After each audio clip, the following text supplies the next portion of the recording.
Let me now share about what we know about this novel coronavirus. This virus comes from the family of coronavirus, which includes other viruses such as MERS and SARS, as well as the milder variants causing common cold.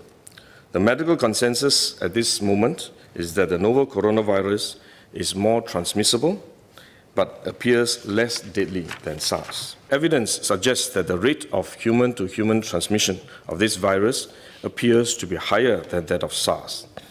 For now, the evidence also suggests that transmission is mostly via droplets. What this means is that the virus is carried within droplets emitted from an infected person over a short distance, such as when a person coughs or sneezes. If these droplets come into contact with the eyes, nose, or mouth of an individual, directly or indirectly through hands that have come into contact with these droplets, the individual may become infected. To clarify, there is no evidence currently to suggest that the virus is airborne. There are other viruses, such as the chickenpox, which can easily be transported via air currents and do not require droplets to contact the eyes or nose.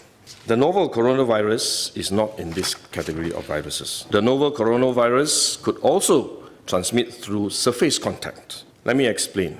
When a person sneezes or coughs, the droplets fall onto the surfaces of tables and chairs, and the virus may remain alive for up to a few days. When someone else touches the surfaces of these tables and chairs, the virus can be transferred to his hands, and if he then rubs his eyes or nose without washing his hands, he may become infected. So we should wash our hands. This is also why we only quarantine the close contacts of confirmed cases. For more transient contacts, such as individuals that the confirmed cases may have walked past in malls or hotels, the risk of transmission is low. For coronavirus generally, the person is most infectious when he is displaying symptoms, or what you call symptomatic. And this is likely to be the case for the novel coronavirus as well. There is evidence of limited spread from a person without symptoms during the incubation period. However, this form of transmission may be uncommon and has so far involved isolated cases only.